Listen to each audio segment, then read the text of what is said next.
Iglesia, Alianza Cristiana y Misionera, Providencia.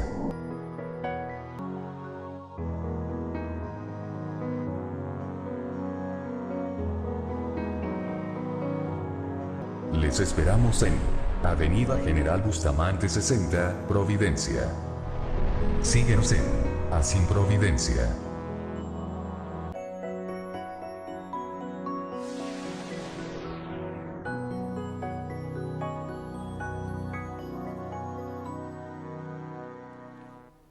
Bien, Apocalipsis capítulo 2, versículos 1 al 7, seguimos con nuestro curso con nuestra serie de, me tomé muy en serio esto de la clase, nuestra serie de predicaciones sobre Apocalipsis, y hoy nos toca el capítulo 2, versículos 1 al 7. Yo prediqué de esto hace unos meses atrás, en el verano, y por estas cosas me tocó a mí predicar de nuevo. Entonces los pastores me dijeron, bueno, tú verás que predicas y ya predicaste de esto, así que arréglatelas. Y aquí estoy arreglándomelas. Y mientras estudiábamos esto el día jueves, los pastores nos juntamos en reunión de equipo pastoral y tenemos un tiempo de diálogo sobre las tareas propias de la iglesia, pero tenemos también un tiempo de estudio. Y empezamos a estudiar, seguimos unos comentarios y algunas exégesis, y empezamos a darnos cuenta de que esto de la Biblia es como un pozo que no tiene un fin fácilmente reconocible. Uno puede profundizar y profundizar y profundizar y profundizar y no se acaba nunca. Es impresionante. Uno se va sorprendiendo de estas cosas. Así es que bueno, no voy a repetir el sermón de la última vez porque, como decíamos, hay mucha profundidad en la palabra y da para que sigamos reflexionando.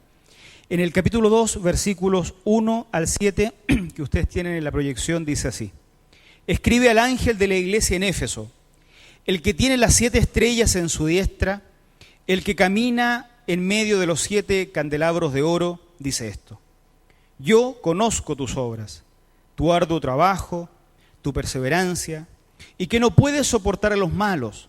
Has probado a los que se dicen ser apóstoles y no lo son, los has hallado mentirosos.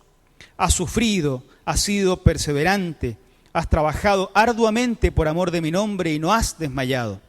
Pero tengo contra ti que has dejado tu primer amor. Recuerda, por tanto, de dónde has caído, arrepiéntete y haz las primeras obras. Pues si no te arrepientes, pronto vendré a ti y quitaré tu candelabro de su lugar. Pero tienes esto, que aborreces las obras de los nicolaitas, las cuales yo también aborrezco. El que tiene oído, oiga lo que el Espíritu dice a las iglesias. Al vencedor le daré a comer del árbol de la vida que está en medio del paraíso de Dios.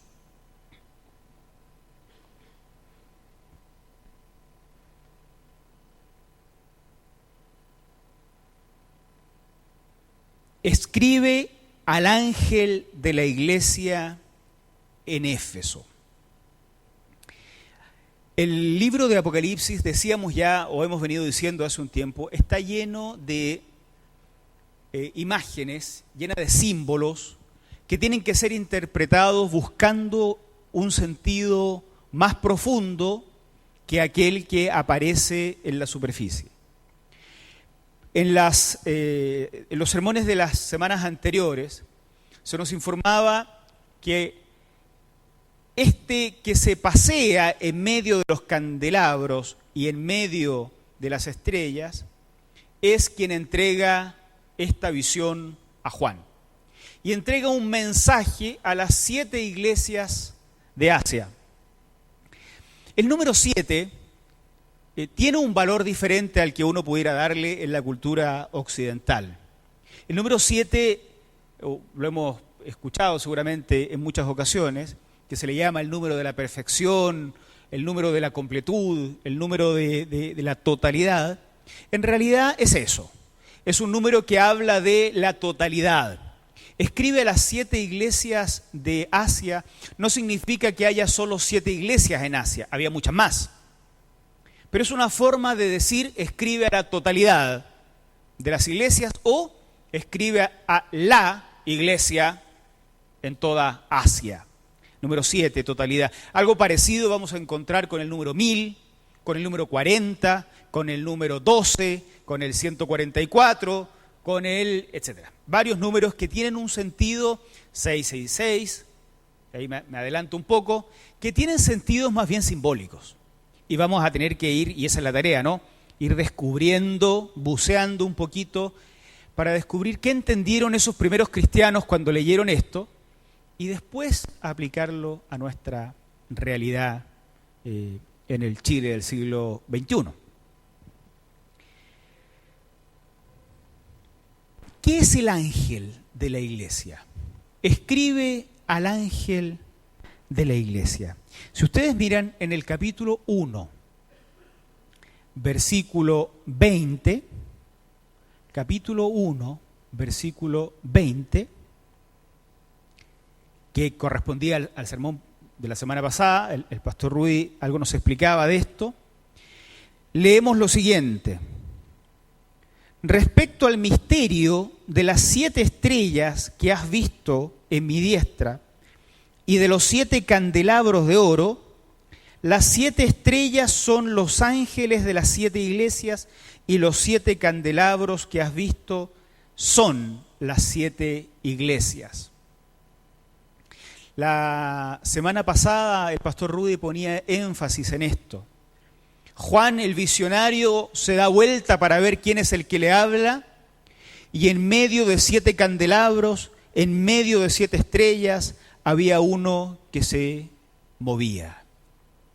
Y decía: este es el Hijo del Hombre, el primero y el postrero, el Alfa y la Omega, Jesucristo. Y el pastor Rudy nos decía: eso es porque Jesucristo siempre está en medio de su iglesia, porque los candelabros son la iglesia. ¿Bien? Y el texto acá nos dice que este misterio, que parece un misterio, pero acá lo aclara, los 7 candelabros por un lado, las 7 estrellas por otro lado, los candelabros son la iglesia y las estrellas son los ángeles de la iglesia. Había una creencia en el mundo judío antiguo y en algunas corrientes judías actuales también, que indica que cada persona tiene un ángel ante la presencia de Dios. ¿Han oído hablar del ángel de la guarda? No digo que exista, pero de ahí sale la creencia de estas tradiciones judías muy antiguas que indicaban que cada persona tenía un ángel ante Dios. Hay otros textos bíblicos que dice que respetemos a los niños porque sus ángeles ven a Dios diariamente. La idea de que todos tenemos un representante ante Dios, un ángel. Entonces, que el cristianismo no siguió enseñando esto, pero que era una creencia del judaísmo temprano en este tiempo, lo era. Entonces, los candelabros son la iglesia en su dimensión terrenal, en Asia en este caso, como podríamos ser nosotros, el candelabro en Providencia, la iglesia en Providencia, no solo la Alianza, sino que varias iglesias que hay acá, y las estrellas son el ángel representante de la iglesia ante Dios. Así es que los candelabros son esa dimensión terrena de la iglesia, y el ángel es esa dimensión celestial de la iglesia. Pero es en estricto rigor lo mismo. El ángel de la iglesia, el candelabro. Por tanto, esta es una carta que se dirige a la iglesia de Éfeso. Escribe al ángel de la iglesia de Éfeso, es como decir, escribe al representante espiritual ante Dios de la iglesia. Escribe, en otras palabras, a la iglesia. Lo primero que dice es, verso 2, yo conozco tus obras. Yo conozco tus obras. Juan está en Patmos. Pastor Rudy nos explicaba la semana pasada que habían varias formas, varios tipos de penalidades que la ley de la época contemplaba para estos agentes subversivos del cristianismo y para otros también. Uno era estas leyes de extrañamiento, este exilio, donde eran exiliados y perdían también sus posesiones y eran privados de cualquier contacto hasta la muerte. Pero había otro menor, que era también una forma de extrañamiento, que era la expulsión y el destierro, pero por un periodo determinado. Los padres de la Iglesia en el siglo II narran que ellos conocen a un tal Juan, un anciano, un presbítero, que era un personaje apocalíptico que vivía en Éfeso. Es probable entonces que este haya sido el autor de este libro y que su exilio en la isla de Patmos no haya sido perpetuo, sino que él haya podido regresar y probablemente vivir un tiempo más hasta que murió en la ciudad de Éfeso, en Asia Menor. Está desterrado, sin saber probablemente qué está pasando con la iglesia, su iglesia amada, en la que él participa, sin grandes comunicaciones, sufriendo por Cristo, trabajando por Cristo. La iglesia en Asia está experimentando persecución. Nos explicaban la semana pasada que en un tiempo en que no hay una división clara entre Estado y religión, las cuestiones religiosas están íntimamente entrelazadas en las prácticas que pudieran ser prácticas civiles. Entonces, siendo así que los emperadores romanos de tiempo en tiempo pedían la adoración a su persona, más encima, en la época en que el Apocalipsis está siendo escrito, había habido un edicto, un decreto, en el que se proclamaba la deificación del emperador Domiciano. Lo que tenemos es una iglesia que lucha contra esta forma de Estado autodeificada. Un Estado en el que el emperador se autodenomina Dios y una iglesia que trata de sobrevivir sin decirle Dios al emperador, sino confesando como único Dios a Jesucristo. Hay persecución. Y en ese marco la iglesia es subversiva. Lo que vamos a encontrar en todo el libro de Apocalipsis, de aquí en adelante, es esta lucha. Un estado en el que el gobernante se autodesigna Dios y una iglesia que solo reconoce como Dios a Jesucristo. Esto es lo que vamos a encontrar en el Apocalipsis.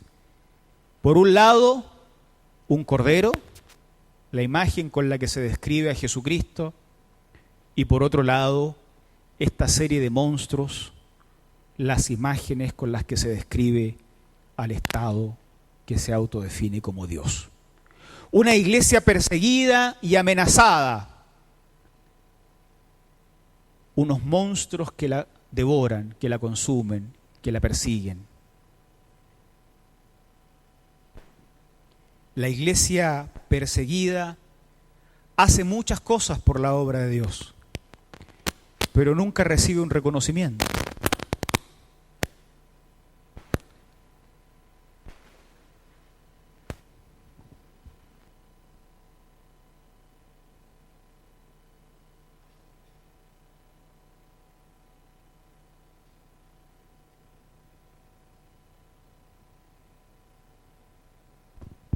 Gracias.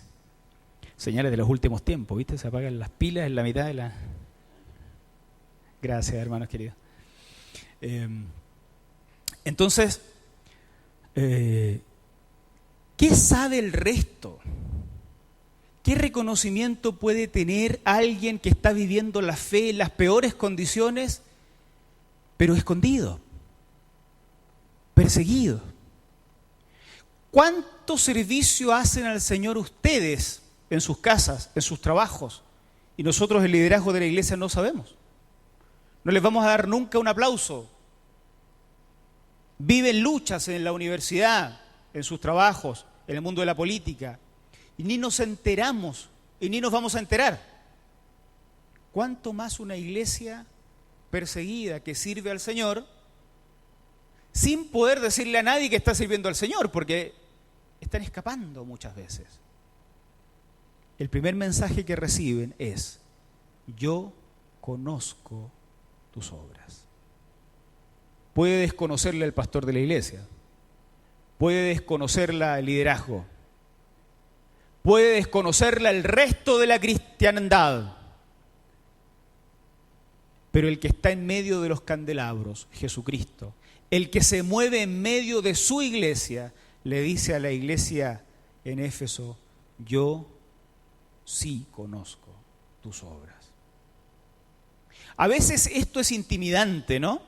Porque uno parece que en Apocalipsis está preparado para que Dios le diga: yo conozco tus obras, y luego venga el castigo. Pero en este caso es al contrario: yo conozco tus obras como algo positivo. Yo conozco tus obras, tu arduo trabajo y perseverancia o paciencia, dicen otras traducciones.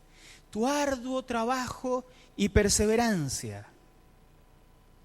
Estas dos cosas, esta mezcla, arduo trabajo y perseverancia, es una mezcla explosiva. Porque cuando se trabaja harto pero sin perseverancia, se trabaja poco. Cuando se persevera pero sin trabajar mucho, entonces perseveramos en la pereza. Pero cuando se trabaja harto, arduamente y con perseverancia, hay garantías de progreso. Yo conozco, la iglesia en Éfeso, yo conozco tu trabajo perseverante, tu arduo trabajo y tu perseverancia. Yo pensaba, en el primer servicio lo mencioné, en los jóvenes de la iglesia. Los que hemos vivido en la iglesia desde adolescente o desde niños sabemos esta cuestión, ¿no? ¿Cuántas luchas, cuántos conflictos, cuántas privaciones vivimos buscando ser fieles al Señor, sin poder contarle a nadie, porque a nadie le interesaría, porque son luchas de niños, de adolescentes, de jóvenes?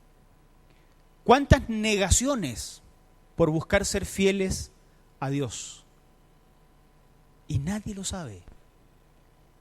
Y nadie tiene por qué saberlo. Y no podríamos contárselo a nadie. Perseverantemente, un año tras otro y tras otro y tras otro, yo conozco tus obras, tu arduo trabajo, tu perseverancia. Y sigue: y que no puedes soportar a los malos. Has probado a los que se dicen ser apóstoles y no lo son. La palabra apóstol significa enviado.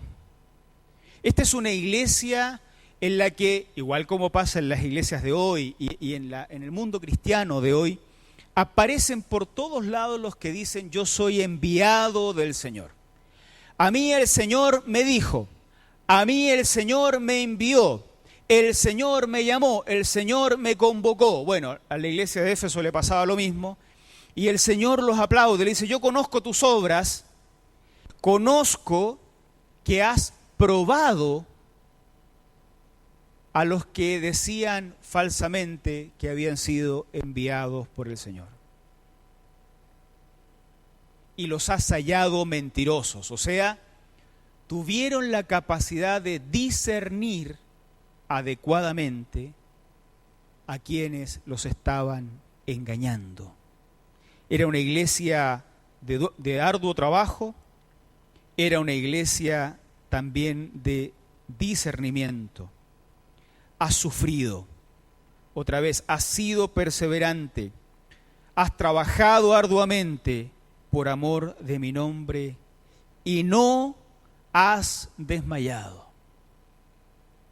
En medio de la persecución, en medio de este conflicto con quienes se autoproclaman dioses. Conflictos de afuera, la persecución de un Estado, de gente, de gobernantes que se autodeifican. Conflictos de adentro, autodenominados enviados de Dios. Y no has desmayado. Me salto un poco más abajo en el versículo 6, como otro reconocimiento. Aborreces las obras de los nicolaitas, las cuales yo también aborrezco. La iglesia en Éfeso hacía muchas cosas positivas y uno pudiera pensar, tal vez eran cosas que nadie hubiera reconocido, salvo aquel que camina entre la iglesia y que es capaz de decir, yo conozco tus obras. Estos nicolaitas son seguidores de un movimiento que surge al interior de las iglesias cristianas, probablemente como un movimiento de usurpación de un liderazgo de manera ilegítima, predicando doctrinas heréticas, pero desde dentro de la iglesia.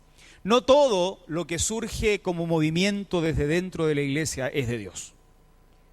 Las más diversas ideas surgen desde el interior de las iglesias. Los movimientos más extraños surgen desde el interior de las iglesias. Y no todos, aunque lleven un sello eclesiástico, son de Dios. Estos nicolaitas, por ejemplo. Pero a la iglesia de Éfeso se le dice, tú los aborreces, es un punto a favor, porque yo también los aborrezco. Pero tengo algo contra ti.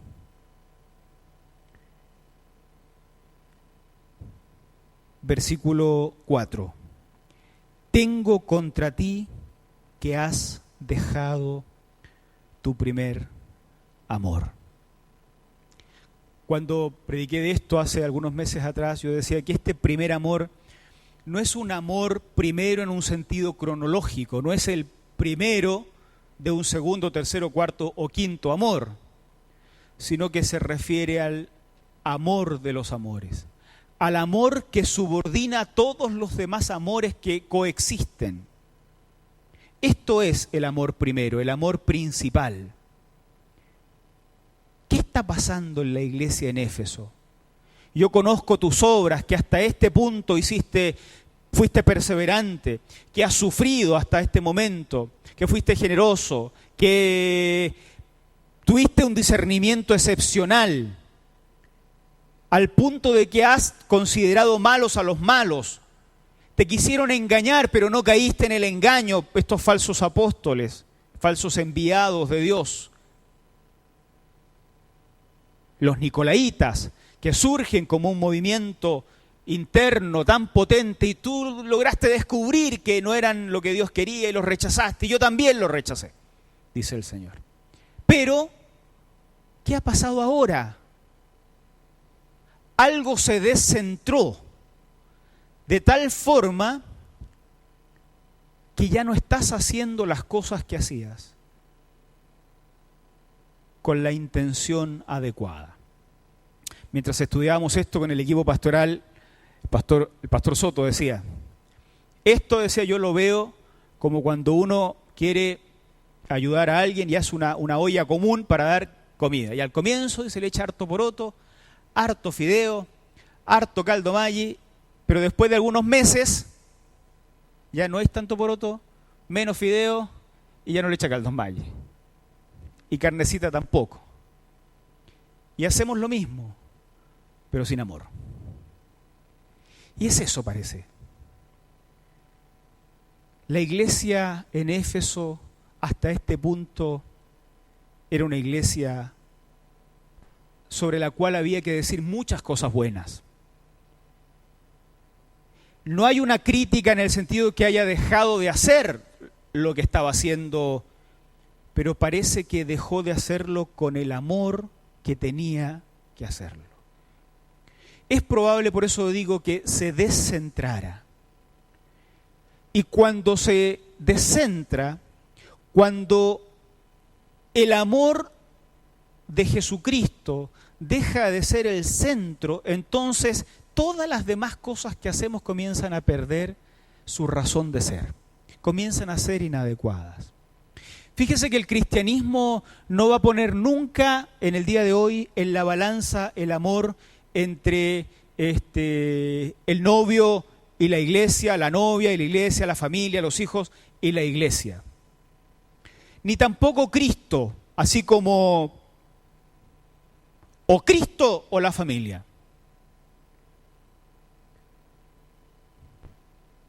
Todo tiene su espacio. Es lo que uno le dice a las parejas que están de novios, ¿no? A los novios le dice, jamás intente competir con los padres de la novia. Y a la novia le dice, jamás intente competir con los padres. Jamás. Son amores diferentes. Entonces todo tiene su lugar y en este caso es lo mismo. Todos nuestros amores tienen su espacio si en el centro está el amor de los amores. Vamos a dar comida, vamos a construir templos, vamos a dar la vida, vamos a sacrificarnos, vamos a mojarnos con los que se mojan. Pero si hemos perdido el primer amor, o sea, si se ha descentrado, si en el centro, en el trono de la vida no está el amor de los amores que es Jesucristo, esas otras cuestiones se convierten en una cáscara de algo que alguna vez existió adentro, pero que ya no existe más. Tengo contra ti que has dejado tu primer amor. Cuando pensaba en el título para este sermón, no se me ocurrió algo más positivo, aunque va a terminar bien, pero el título es un poco sombrío. Porque este es el momento en que la iglesia debiera dejar de llamarse iglesia. Dice Juan, o en realidad Jesús, escribiendo a la iglesia en Éfeso, en el versículo 5, recuerda por tanto de dónde has caído, arrepiéntete y haz las primeras obras, porque si no te arrepientes, pronto vendré a ti y quitaré tu candelabro de su lugar. ¿Qué representaba el candelabro?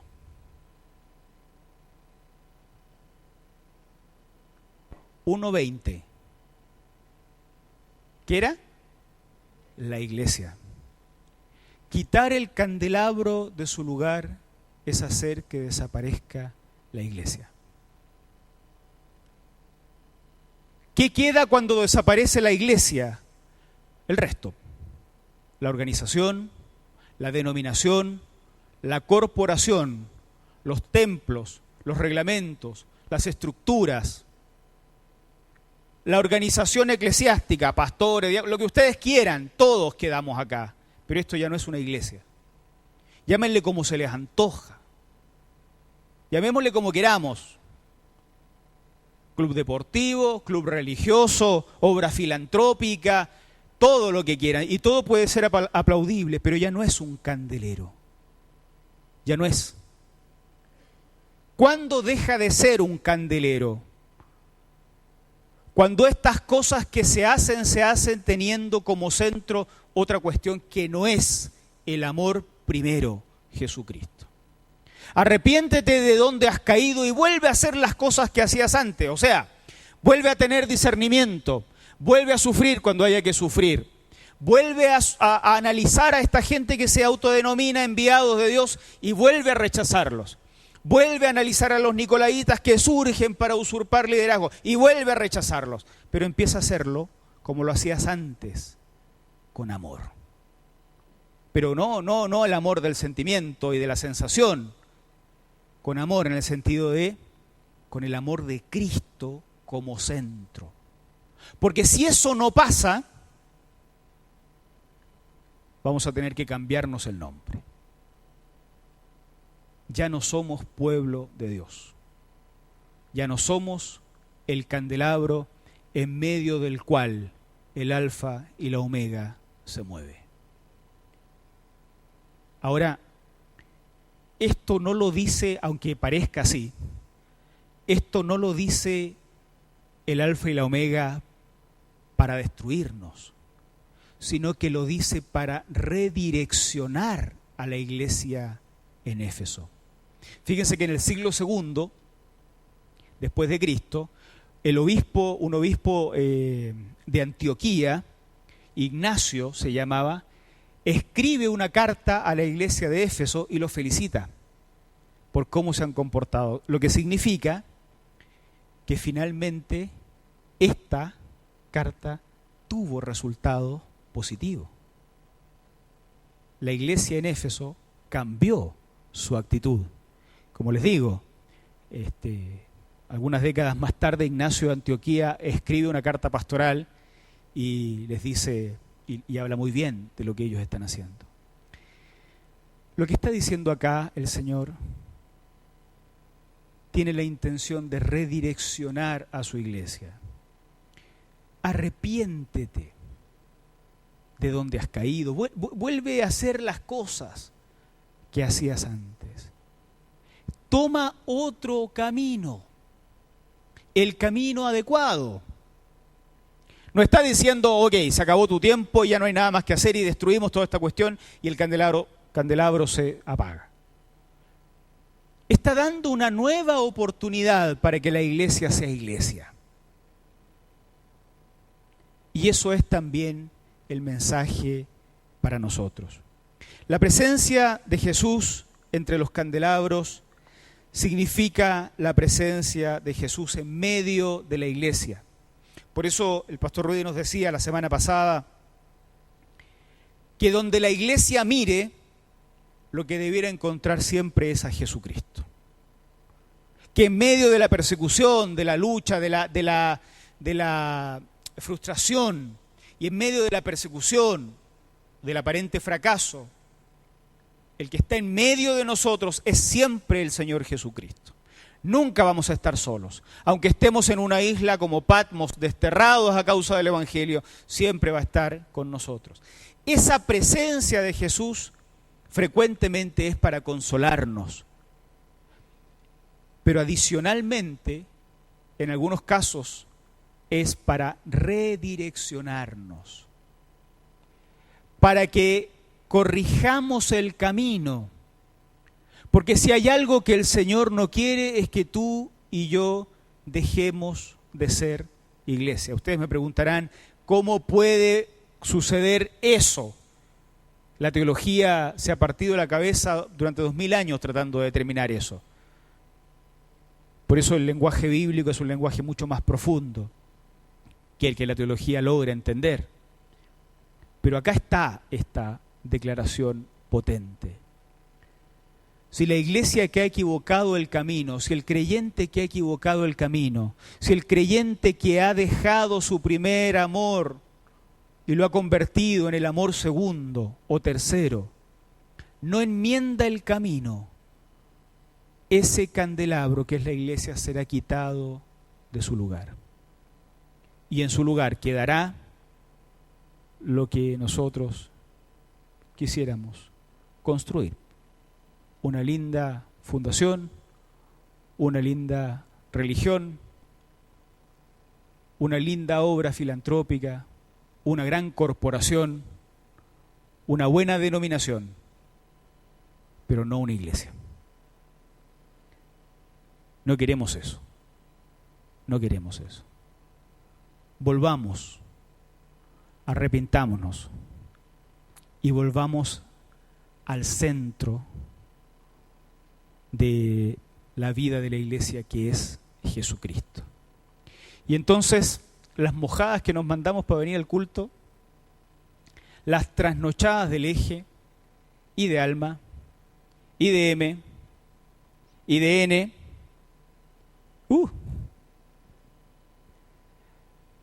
los cansancios de la academia bíblica, que antes que partimos un día ya no nos faltan días y salas para la academia bíblica. que se hagan con la intención adecuada, con el amor adecuado. Que no sea, ¿cierto?, la cáscara de algo que alguna vez tuvo vida. No, que esto esté lleno de vida por dentro. El amor de Jesucristo, inundándolo todo. Esa tiene que ser nuestra oración. Ese tiene que ser nuestra oración. El fuego que el Señor encienda desde dentro. Trabajemos en las raíces, le decía a algunos hermanos el otro día. Trabajemos en las raíces. Dejemos que el fruto aparezca solito. No nos preocupemos del fruto, pero preocupémonos de las raíces, de lo que no se ve. Allá en el fondo, el amor. Y entonces lo otro, el discernimiento, la perseverancia, el sufrimiento, todas esas cosas van a aparecer solitas. Pero que nuestra vida no siga movilizándose sencillamente por inercia. Amén. Amén. Vamos a orar al Señor y vamos a terminar cantando la canción que ellos se ríen porque yo digo que es nueva, pero ellos dicen que no es nueva, que yo no me la sabía. Entonces, que se llama Solo Cristo. Y vamos a terminar cantando esa canción y nosotros vamos a orar al Señor. Les pido a ustedes que se pongan de pie. Por favor. ¿Tomaron su cafecito al entrar? No. Así que a la salida, un cafecito, porque tuvimos la brillante idea de tener un cafecito, porque hace mucho frío y somos poquitos. Así que hay un cafecito. Sin sanguchito, pero cafecito. Vamos a orar al Señor y le vamos a dar gracias porque podemos juntarnos un día. Imagínense, teníamos tantas posibilidades de no vernos y nos vimos igual. Y reflexionamos y adoramos al Señor. Todo es para dar gracias a Dios. Oremos y luego terminamos con esta canción. Señor, gracias por este momento tan especial. Podemos juntarnos acá, Señor, con tanta libertad. Tenemos un templo lindo que nos acoge, calefaccionado. Señor, te damos gracias. Gracias, muchas gracias. Por eso, y también porque nos pusiste en el corazón las ganas de venir y las posibilidades de llegar acá. Te damos gracias, Señor. Amado Dios, no queremos vivir una cáscara de cristianismo. No queremos vivir en la superficialidad del trabajo y en la obra y la estructura, habiéndonos descentrado de este amor de los amores que eres tú. Entonces queremos rogarte que ocupes, Señor, el trono de nuestros corazones. Restáuranos, Señor. Gracias por darnos la oportunidad de redireccionarnos. Gracias por morir en la cruz por nosotros. Gracias, Señor, porque podemos reflexionar tal vez a tiempo, si es que acaso de repente el trabajo, la obra, se nos convierte en una carga más que en algo que brote del amor profundo. Toma tu lugar, Señor, en nuestras vidas. Siéntate en el trono de nuestros corazones, de nuestras familias, en nuestros trabajos y sobre todo en el trono de esta iglesia, que es tu iglesia, Señor. Tú que caminas en medio nuestro, tú que nos tienes en tu mano, tú que nos sostienes y que conoces la obra de cada uno de nosotros. A ti, Señor, que te importa lo que hacemos, a ti queremos tenerte en el trono de nuestra vida, en el trono de nuestro corazón. Gloria a tu nombre, Señor, y gracias por poder hoy día reunirnos como tu iglesia. En Cristo Jesús. Amén. Amén.